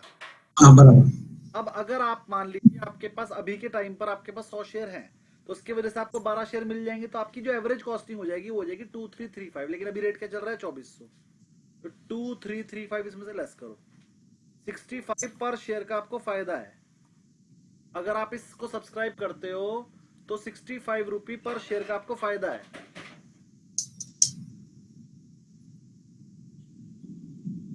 तो जो 65 पर शेयर है ना, इसी को बोलते हैं राइट की कॉस्ट। कि अगर आप ये शेयर राइट शेयर ले रहे हो तो उससे आपको कितना फायदा हो रहा है? 65। और अगर आप ये राइट शेयर नहीं ले रहे हो तो आपको कितना नुकसान होगा? 65।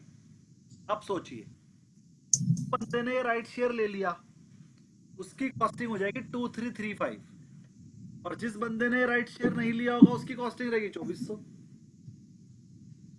तो ये 65 रुपीज का एक तरीके से डिविडेंड की तरह नहीं मिल गया आपको?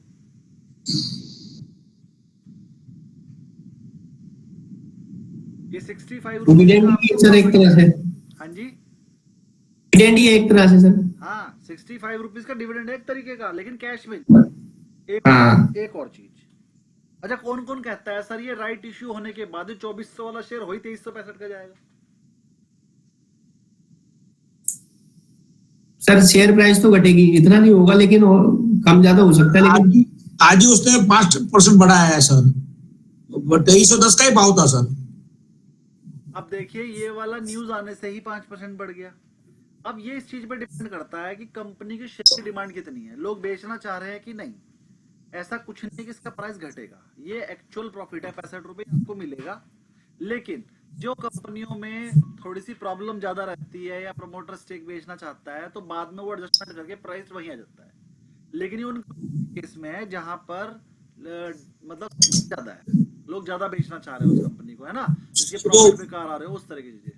सर वो पॉलिटिकल इश्यू होगा ना, एलआईसी पे ब्लेम आया ना, अडानी ने बहुत सारा पैसा एलआईसी से लिया है, इसलिए पैसा उसको रिफंड करना होगा। हाँ देखो अडानी ना बेचारा बड़ा परेशान है, सही बता रहा हूँ मैं। अडानी की वजह से देश चल रहा है और ये फैक्ट है।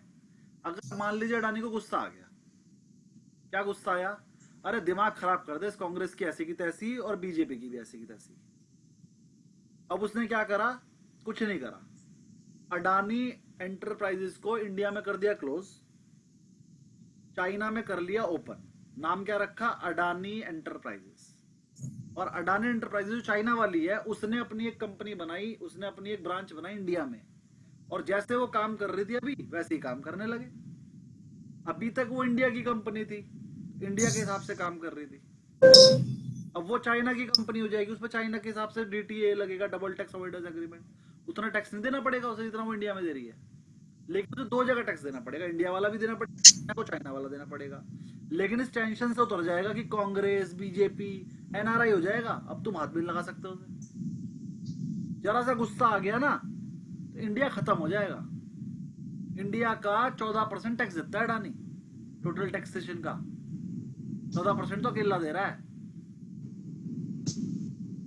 14% टैक्स वाली चीज भाग जाए अगर इंडिया से, जितनी सड़कें बनती भी देख रहे हो ना और ग्रोथ दिखा रहे हो, जीडीपी ग्रोथ सब निपट जाएगी।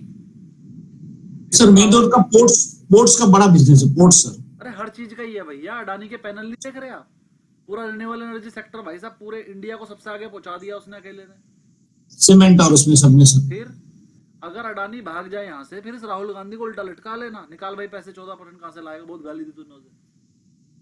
फिर राजमाता की सारी ज्वेलरी बेच देंगे उठा के, और क्या, समझ में तो आती नहीं है इनके। वो परेशान हो गया, आज से 4 साल पहले उसने राइट इशू लाके पैसे इकट्ठे कर लिए थे। बस वो कौन आ गया था वो जिसने उसके बारे में बोल रहा था अडानी फेक है, वो फॉरेन हिंडनबर्ग आ गया था। हिंडनबर्ग कौन है, अरे कुछ नहीं, पीछे पड़े हुए हैं बेचारे उसके। सर वो क्लोज करके भी भाग गया यूएस में, शॉर्ट सेल करने का शॉर्ट सेल कर ली उसने। हिंडनबर्ग के कहने के चक्कर में अडानी के पास पैसे आ गए थे, अडानी तो अपना इशू कर लिया था, उसके बाद तो पैसे मिल गए थे, वो चाहता तो ना देता किसी के पैसे वापस। लेकिन जैन आदमी है वो, जो है जैनी जो होते हैं, किसी को दुख देकर जी नहीं पाते। उसने कहा देखो वैसे तो मेरे शेयर अब चौथाई रह गए, मैंने 100 रुपए में लिया हुआ पैसा 25 में वापस क्यों करूं, लेकिन उसने कहा कोई बात नहीं, मैं 100 के 100 वापस कर रहा हूँ। उसने पूरा पैसा ईमानदारी से वापस कर दिया, रूल के हिसाब से वो रख सकता था। एक बार इश्यू हो गया तो उसके यहाँ गिर गए तो तुम देखो करो होल्ड, लेकिन उस रखने के लिए वो पैसा वापस करा। सर हुआ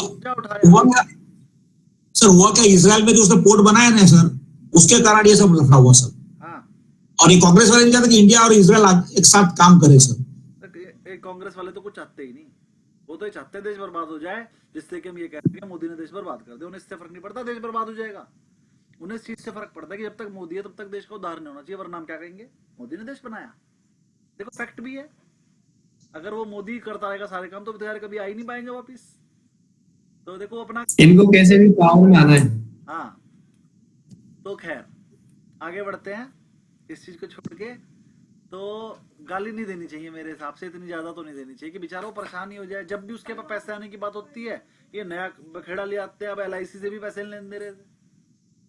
सर एक बात बताता हूँ, अडानी जैसे प्रॉम्प्ट पेमेंट कोई नहीं है सर, रिलायंस भी बढ़िया, मैं दोनों जगह पे वेंडर हूँ, रिलायंस का भी वेंडर और अडानी का भी। मैंने एयरपोर्ट पे मशीन दिया था, इंस्टॉल कर जैसे बाहर निकला मेरे अकाउंट में पैसे आ गए सर, टर्मिनल में, इंटरनेशनल टर्मिनल में सर। चलो इतना फास्ट है सर पेमेंट में। हम तो खैर इतने अंदर से नहीं जानते दोनों को, लेकिन आप कह रहे हैं मान लिया, बस अडानी जी पेमेंट में बहुत प्रॉम्प्ट है सर, पेमेंट दोनों की बढ़िया है, रिलायंस की भी बढ़िया है। नहीं रिलायंस में थोड़ा टाइम लगता है, बहुत देरी से आता है। चलो मैं वेंडर भी हूँ सर वहाँ पे। बहुत बढ़िया। आपसे कांटेक्ट करेंगे। अरे रिन्यूएबल एनर्जी में भी कोई कॉन्ट्रैक्ट निकालो मुझे। मैं एंटीला में सर मेरा वो जो परचेज हेड है उसको पहचानता हूँ मैं सर। कोई बात वो अगर पर ये हम लोग का सर एक क्लॉज होता है नॉन डिस्क्लोजर, हम लोग किसी को बता नहीं सकते। साइन किया है सर, मैं 15 साल, आज 13 साल कंप्लीट हुआ, 2 साल बाकी है। You are not supposed to disclose to anyone that we are working with Reliance sir. Okay, चलिए कोई बात नहीं, कोई और जुगाड़ देखता हूँ फिर। आगे बढ़ते, थोड़ा सा और पढ़ाएंगे बस, और ये वाला टॉपिक खत्म करने के बाद आज की क्लास रख कर देंगे खत्म। हाँ जी, तो मैंने आपको राइट शेयर भी पढ़ा दिया। कहाँ गया ये, बार बार इधर उधर हो जाता है।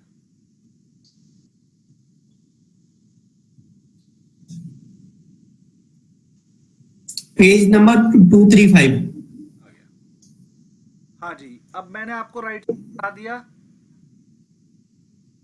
राइट इशू के बाद buy back of share. Buy back of share का मतलब होता है कंपनी आपको पैसे दे देगी और शेयर वापस ले लेगी। इस केस में आपकी कैपिटल रिड्यूस हो जाती है और मार्केट कैप भी रिड्यूस हो जाती है। देखो आपकी बुक वैल्यू भी रिड्यूस होगी इसके अंदर, आपका कैश रिजर्व भी कम हो जाएगा। कैश तो कम हो गई, बुक वैल्यू रिड्यूस होगी और मार्केट कैप भी कम हो जाएगी, क्योंकि आपके शेयर ही खत्म हो गए वो वाले। अब जो बाय बैक होता है वो दो तरीके से हो सकता है। एक तरीका होता है इन्फोसिस का भी लाइव है।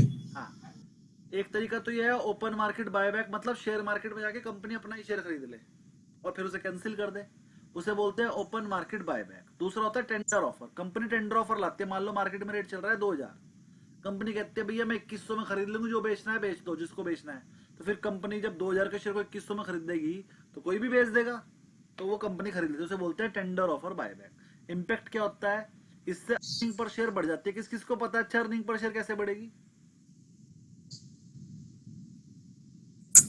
सर जैसे जो कंपनी ने एग्जिस्टिंग शेयर्स ज्यादा भाव पे खरीद लिया, तो जो इन्वेस्टर है उसको तो प्रॉफिट हुआ, ईपीएस बढ़ गया उसका अल्टीमेटली।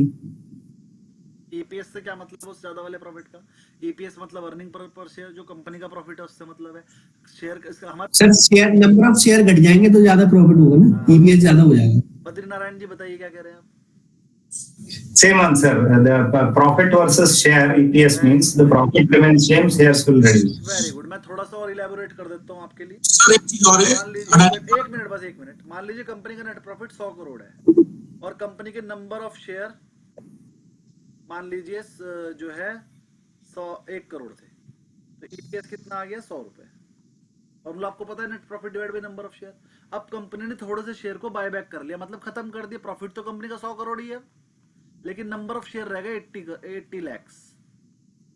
तो अब ईपीएस कितना हो जाएगा? 125। वही 100 डिवाइड बाय 80 lakhs से 0.80 कर देंगे, तो ये जो 100 से 125 हो गया, ईपीएस बढ़ गया क्योंकि नंबर ऑफ शेयर कम हो गए। पहले 1 करोड़ थे, अब 80 lakhs है। हाँ, अब जो बोल रहे थे वो बोलिए। सर उसका रिकॉर्ड डेट 17 नवंबर, इसलिए 5% बढ़ा अडानी का। 17 नवंबर। अरे इस तरह फ्राइडे तक ही खरीदना पड़ता है आपको, 2 दिन ही है। बस कल खरीद लेना जिसको खरीदना है भाई। हाँ, नहीं खरीदना चाहिए। खरीदना नहीं चाहिए? नहीं क्यों? सर वो वापस नहीं चला जाएगा, तो बेनिफिट ज्यादा नहीं है सर। 5% का बेनिफिट, 5% का बेनिफिट है 3 दिन में अगले। सर एक मिनट सुनो सर, वो 2000 का रेट था 8 महीने पहले सर, उसने चढ़ा है आज ही, तो उसने इतना 121.5% बढ़ा दिया। चले जी, बद्रीनारायण जी क्वेरी बोलिए। Sir, ये buyback जब करते हैं, they will destroy the share or they also can transfer it to the interested people. नहीं, डिस्ट्रॉय करते हैं, कैंसिल करने के बाद डिस्ट्रॉय कर देते हैं शेयर सर्टिफिकेट। अब तो डिजिटल फॉर्म में होने लगा, बट डिलीट हो जाते हैं। नए शेयर जब इशू करने में नहीं हो जाएंगे, उसमें क्या बड़ी बात है? ये कंपनी के अपने शेयर जब मर्जी जो मर्जी करे, अपनी करेंसी जितनी मर्जी छाप लेंगे जी। पर सर आपका टैक्स स्ट्रक्चर देखना, बहुत जो इन्फोसिस के जो शेयर है उसका टैक्स स्ट्रक्चर बहुत ज्यादा आता है, 45% के ऊपर जाता है सर, तो ज्यादा बेनिफिट नहीं मिला सर उन लोग को। किसको? इन्फोसिस के अंदर सर आज 1400 का रेट है, लेकिन 1800 में बायबैक कर रहा है ना, तो उसका जो टैक्स स्लैब है ना सर बहुत बड़ा है। तो कंपनी ने तो ना बोली, हम लोग नहीं कर रहे, कंपनी प्रोमोटर्स लोग ने ना बोला, हम लोग बायबैक नहीं कर रहे। टैक्स स्लैब किसका बड़ा है? कंपनी का? नहीं, अगर आप बायबैक कराते हो तो प्रोमोटर से बोला कि हम लोग का बहुत बड़ा चंक टैक्स में जाता है, तो हमको नहीं चाहिए buyback, we are happy with the old shares, जितना उतना हमको बायबैक नहीं चाहिए। देखो बायबैक पे टैक्स कैसे लगता है बता देता हूँ। कंपनी ने अपने शेयर इशू करे मान लिए 10 रुपए पे, मान लीजिए इशू आया था बहुत साल पहले, वो 200-300 रुपए के लगभग आया होगा। 95 में। हाँ, अब वो 200-300 रुपए वाला शेयर अब 1400 में कंपनी वापस खरीद रही है, तो 1100 रुपए का प्रॉफिट हो गया ना। उस 1100 रुपए पे 25% टैक्स है कंपनी में, तो 1100 रुपए 25% लगभग 300 रुपए तो चली गए। तो 1400 रुपए में बाई बैक करा, 300 रुपए टैक्स, 1700 का पड़ गया। 1100 की चीज 1700 में भी खरीदो, ऐसे ही चलते रहने दो। अल्टीमेटली पैसा तो शेयर होल्डर का ही जा रहा है ना, वो 300 रुपए शेयर भी तो हमारे ही गए ना, वरना हमें मिल जाते डिविडेंड में। तो इसलिए हम लोग कह रहे हैं, हम कौन, शेयर होल्डर बोल रहे हैं, भैया 300 रुपए बर्बाद मत करो, बाय बैक मत करा करो, हमारे को डिविडेंड दे दो। ज्यादा पैसा आ रहा है, डिविडेंड दे दो। डिविडेंड में क्या लगेगा, डिविडेंड डिस्ट्रीब्यूशन टैक्स लगेगा 10% का, या तो 30% ले जाता है, तो इसलिए मना कर रहे हैं, बाय बैक मत करो। चलिए खैर, थोड़ा सा और पढ़ते आगे। Mergers and acquisition. मर्जर क्या होता है, दो कंपनी खरीदी जाती है उसे मर्जर बोलते हैं, या हम किसी दूसरी कंपनी को खरीद लेते हैं उसे एक्विजिशन बोलते हैं। इस केस में आप कंपनी होती है वो खत्म हो जाती है, वो वाला शेयर तो खत्म हो जाता है, उसके बदले नई कंपनी का शेयर आपको मिल जाता है। मर्जर एंड एक्विजिशन, इसमें कुछ है नहीं। आईपीओ आपको पता है, इनिशियल पब्लिक ऑफरिंग, जब कोई कंपनी पहली बार मार्केट से पैसा उठाती है तो आईपीओ लेकर आती है। टेंडर ऑफर, जब कंपनी को अपने शेयर किसी स्पेसिफिक बंदे को बेचने होते हैं तो उसे टेंडर ऑफर बोलते हैं। फिर उसमें कोई भी आके उसमें अपना कर सकता है, जैसे कि अभी टेंडर ऑफर इसका आ गया अडानी एंटरप्राइजेस का। Delisting of share, delisting of share का मतलब होता है कंपनी अपने शेयर को सिर्फ लिस्ट नहीं रखना चाह रही, मतलब एनएससी बीएससी पे ट्रेड नहीं होगा, बाकी कंपनी नहीं खत्म हो रही। डीलिस्टिंग का मतलब एनएससी बीएससी पे ट्रेडिंग होना बंद हो जाएगी, डीमैटेरियलाइज नहीं रहेगा और फिजिकल फॉर्म में आ जाएगा। फिजिकल फॉर्म में एक दूसरे से खरीद बेच लो, कंपनी बंद नहीं होगी, कंपनी चलती रहेगी। जैसे बीएसएनएल कंपनी डीलिस्ट हो चुकी है, लेकिन कंपनी जिंदा है अभी भी। बीएसएनएल के शेयर अगर आपके पास है तो आप बेच सकते हो आपस में फिजिकल फॉर्म में। बहुत सारी कंपनी ऐसी हैं, कभी डीलिस्ट हो जाती है, फिर 4-5 साल फिर लिस्ट हो जाती है, फिर 5 साल फिर डीलिस्ट हो जाती है, फिर लिस्ट हो जाती है। ऐसी बहुत सारी कंपनी है। एक कंपनी का नाम बताता हूँ, हेक्सावेयर टेक्नोलॉजी। 3 बार डीलिस्ट होगा, 3 बार लिस्ट हो चुकी। जब मन करता है डीलिस्ट कर देते हैं, फिर लिस्ट कर देते हैं। उसमें ऑपरेटर बैठा है, नया बंदा खरीद लेता है कंपनी, वो कहता है इसे डीलिस्ट कर दो, फिर 5 साल किसी और को भेज देता है, वो कहता है लिस्ट कर दो, तो लिस्ट हो जाती है। टेक्नोलॉजी बार होता है उसका। सर, तो ये बार बार डीलिस्ट से लिस्ट करते हैं एनएससी बीएससी पर, तो हर बार इनको क्या प्रोसीजर होता है, आईपीओ लाना होता है क्या इसके बाद? नहीं, पूरा प्रोसीजर होता है। पिछले 5 साल तक प्रॉफिट हो, पॉजिटिव कैश रिजर्व हो, और भैया जो आईपीओ की तरह। हाँ, आईपीओ तो ऐसी तो तो बोलते हैं आईपीओ को। सर उनको क्लोजली हेल्ड सब शेयर उनको अपने खुद के पास चाहिए सर, नॉर्मली वो है, पूरा प्रॉफिट उनको खुद को खाने का है, इसको देना नहीं है। वही इसीलिए होता है। एम्प्लॉय स्टॉक प्लान, ईसॉप्स मतलब आप अपने कंपनी के एम्प्लॉय को पैसे में बोनस ना देके कभी कभी फ्री में शेयर दे देते हो, उसे बोलते हैं एम्प्लॉय स्टॉक ऑप्शन प्लान, जो हमने एम्प्लॉय को दिया फ्री में। ये बोनस शेयर की तरह होता है, लेकिन मिलता है एम्प्लॉयज को, हमें नहीं मिलता। अब ये जो कॉर्पोरेट इवेंट है आपको सब समझ में आ गए अच्छे से, इनका इंपैक्ट आप पढ़ लेना, 1-2 क्वेश्चन में करा रहा हूं। एग्जाम्पल, एग्जिस्टिंग शेयर थे 1 लाख, बोनस शेयर इश्यू हो गए 1 पे 1, मतलब 1 लाख पहले से थे, 1 लाख और इश्यू हो गए, तो नए शेयर कितने हो जाएंगे, 2 लाख। बस पेपर में इतना ही आएगा। पूछेगा अगर आपकी कंपनी के पास 1 लाख शेयर थे और 1 पे 1 बोनस दिया, तो बताओ नए शेयर कितने, 2 लाख। मार्केट कैप बढ़ेगी कि नहीं बढ़ेगी?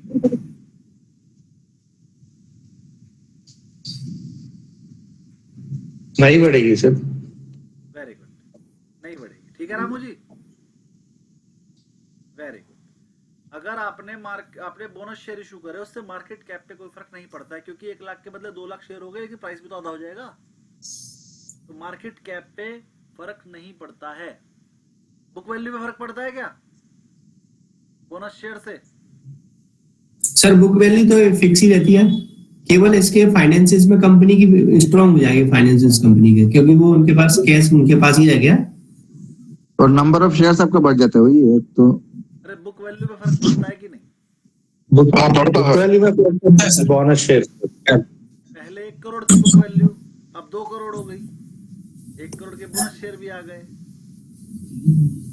Total capital in the book value बढ़ जाती है। अच्छा, शेयर होल्डर फंड पे फर्क पड़ता है क्या? शेयर होल्डर फंड का मतलब होता है कैपिटल प्लस रिजर्व सरप्लस। नहीं फर्क पड़ेगा, रिसोर्स गया ना सर बोनस के अंदर।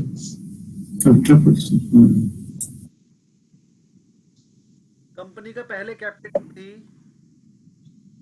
100 रुपए, रिजर्व एंड सरप्लस था 200 रुपए, तो टोटल शेयर होल्डर फंड कितना 300।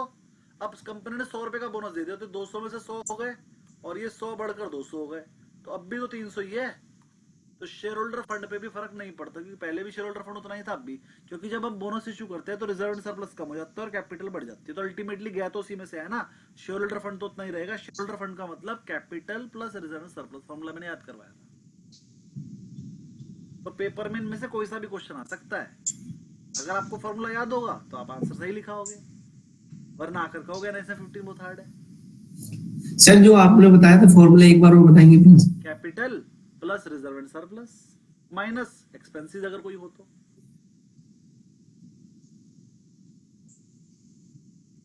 Capital plus reserve and surplus minus miscellaneous expenditure अगर क्वेश्चन में कोई हो तो, उतना नहीं जाता, लेकिन मैंने आपको बता दिया होगा। तो आगे बढ़ते हैं, थोड़ा सा और एक क्वेश्चन और करेंगे। सर एग्जिस्टिंग शेयर थे 50,000 और आपने स्टॉक स्प्लिट कर 125, तो 2.5 लाख आ जाएगा आंसर, सबको पता है, 5 से मल्टीप्लाई करके इजी है।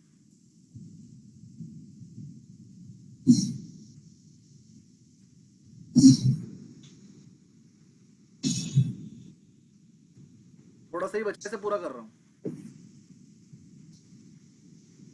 अगला क्वेश्चन है शेयर स्वैप।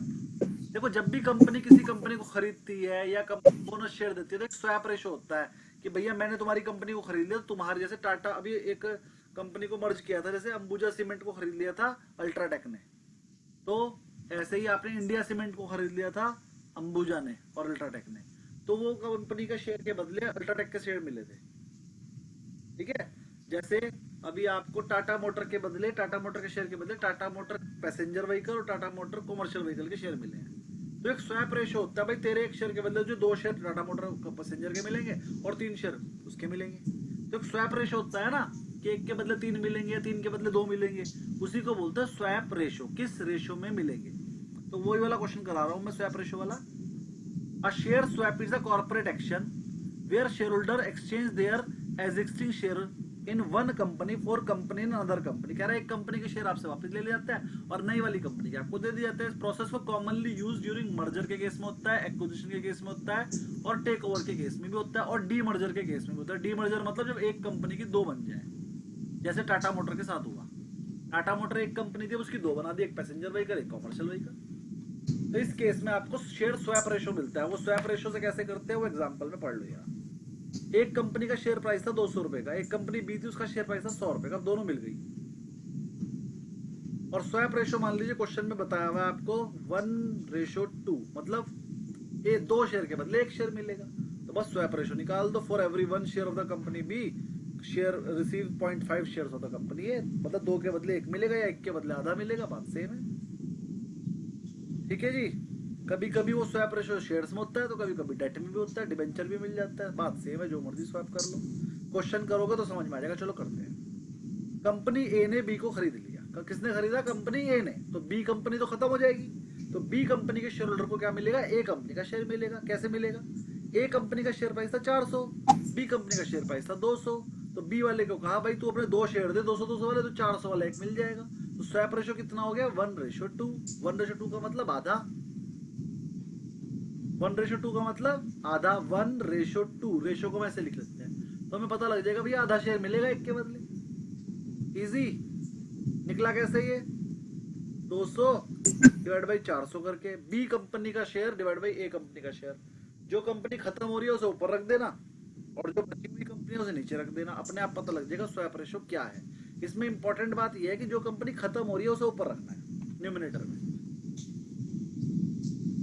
कोई क्वेरी यहां तक? नहीं सर। Very good. पढ़ते हैं थोड़ा सा, ये बीच का आप पढ़ लेना, पॉजिटिव नेगेटिव और ये खत्म हो गया। अब रियल लाइफ एग्जांपल है, फेसबुक ने एक्विजिशन कर लिया था व्हाट्सएप का, आपको पता है व्हाट्सएप फेसबुक ने खरीद ली। Facebook acquired WhatsApp for $19 billion where a portion was paid through the share swap, और जो पैसे दिए थे वो शेयर स्वैप से दिए गए थे, कैश में नहीं दिए गए थे। बैक क्वेश्चन आप करके लाएंगे और ये चैप्टर आपका फिनिश हो गया है। इसके भी प्रॉब्लम मैं अब आपसे ले लूंगा फ्राइडे, अगला चैप्टर हम फ्राइडे को कराएंगे और बहुत सारे क्वेश्चन है इसके अंदर भी, ये भी आपने करने हैं।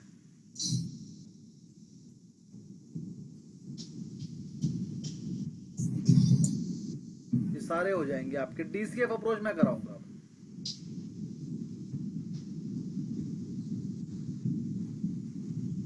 यहां तक आप कर लेंगे, डीसीएफ अप्रोच नहीं करके लाएंगे, वो मैं कराऊंगा।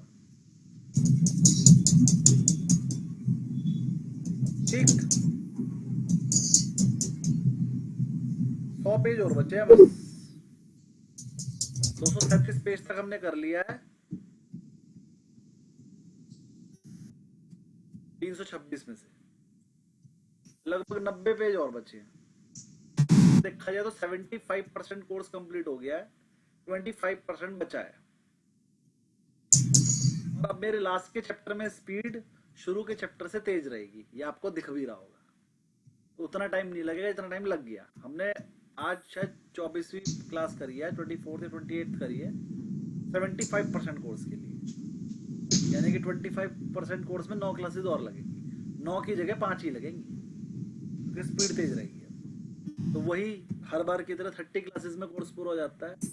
मुझे लगता है इस बार भी 32 क्लासेस में कोर्स पूरा हो जाएगा। उसके अंदर 2-3 क्लास आपको एक्स्ट्रा दे दूंगा अगर आपको रिक्वायर रहेगी तो।